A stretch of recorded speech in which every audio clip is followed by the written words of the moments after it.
हरे कृष्णा, राधे राधे। आप सभी का मेरे इस YouTube चैनल पर बहुत बहुत स्वागत है। भाद्र मास के शुक्ल पक्ष की अष्टमी को राधा अष्टमी यानी राधा रानी के प्राकट्य दिवस के रूप में मनाया जाता है। द्वापर युग में इस पावन तिथि पर देवी राधा का जन्म हुआ था। पौराणिक कथाओं में बताया गया है कि राधा जी का जन्म माता के गर्भ से नहीं बल्कि वृषभानु जी की तपोभूमि से प्रकट हुई थी। कृष्ण प्रिया राधा रानी के प्राकट्य दिवस पर व्रत रखने से भगवान कृष्ण प्रसन्न होते हैं और मनोवांछित फल प्रदान करते हैं। राधा नाम संसार के सभी दुखों को हरने वाला है। मान्यता के अनुसार इस व्रत को करने से धन की कमी नहीं होती और घर में बरकत बनी रहती है। वेद तथा पुराणों में जिनका कृष्ण वल्लभा कहकर गुणगान किया गया है, वे श्री वृंदावनेश्वरी राधा सदा श्री कृष्ण को आनंद प्रदान करने वाली साध्वी कृष्ण प्रिया थी। हिंदू पंचांग के अनुसार कृष्ण जन्माष्टमी के 15 दिन बाद राधा अष्टमी का पर्व मनाया जाता है। राधा अष्टमी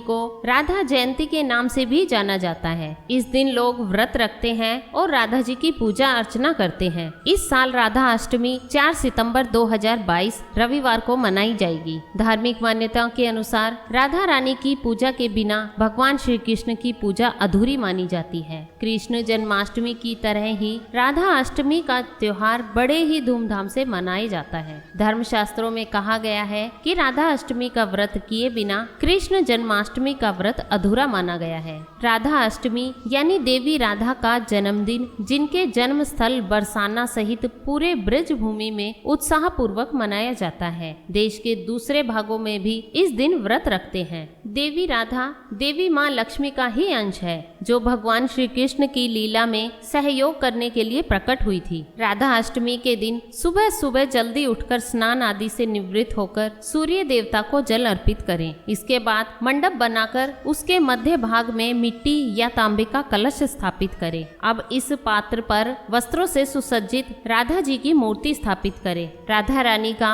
16 श्रृंगार करें। उसके बाद फल फूल और भोग अर्पित करें। राधा जी की पूजा दोपहर के 12 बजे के समय की जाती है। आरती करने के बाद पूरा दिन व्रत रखने का संकल्प ले। यह व्रत आप निर्जला या फलाहार भी कर सकते हैं। अगले दिन श्रद्धा अनुसार सुहागिन स्त्रियों और ब्राह्मणों को भोजन कराएं और दक्षिणा दे। उसके बाद स्वयं भी प्रसाद के रूप में भोजन ग्रहण करें। तो चलिए अब राधा अष्टमी व्रत कथा कहते हैं। ब्रह्म वैवर्त पुराण में राधा जी के जन्म की जो कथा बताई गई है वह इस प्रकार है। राधा रानी गोलोक में श्री कृष्ण के साथ निवास करती थी। एक बार देवी राधा गोलोक से कहीं बाहर गई। जब वापस आई तो देखा कि श्री कृष्ण गोलोक में नहीं है। उस समय भगवान श्री कृष्ण अपनी एक सखी विराजा के साथ गोलोक में घूम रहे थे। यह बात जब राधा रानी को मालूम हुई तो उन्हें गुस्सा आया और वो सीधे उनके पास जा पहुंची। वहां पहुंचकर उन्होंने भगवान श्री कृष्ण को काफी भला बुरा कहा।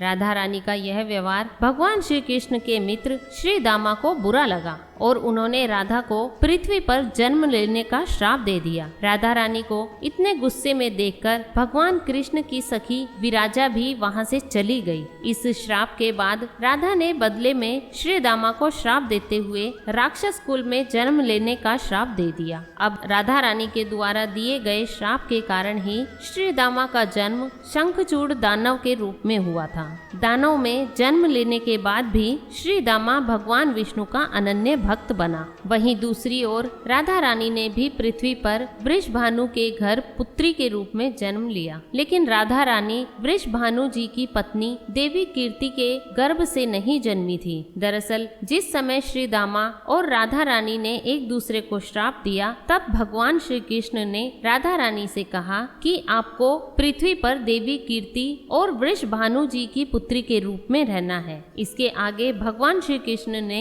राधा रानी से कहा कि जब आप विवाह के योग्य हो जाएंगी तो आपका विवाह मनुष्य के अवतार में रायाण नामक एक वैश्य से होगा। हालांकि वह भी मेरा अंश अवतार में से ही एक होगा। आप धरती पर भी मेरी प्रियतम बनकर ही रहेंगी, परंतु हम दोनों को वहाँ बिछड़ने का दुख सहना होगा। हे राधा रानी, अब आप धरती पर जन्म लेने की तैयारी करें। सांसारिक दृष्टि में देवी कीर्ति गर्भवती हुई और उन्हें प्रसव भी हुआ, लेकिन देवी कीर्ति के गर्भ में योग माया की प्रेरणा से वायु का प्रवेश हुआ और उन्होंने वायु को ही जन्म दिया। जब वह प्रसव पीड़ा से गुजर रही थी, उसी समय वहाँ देवी राधा रानी एक प्यारी सी बच्ची के रूप में प्रकट हो गई। जिस दिन राधा रानी प्रकट हुई वह भाद्रपद शुक्ल पक्ष अष्टमी का दिन था, इसलिए भाद्रपद शुक्ल पक्ष अष्टमी को राधा रानी अष्टमी के रूप में जाना जाता है। इस दिन भगवान श्री कृष्ण और राधा रानी की पूजा की जाती है। इस व्रत को करने से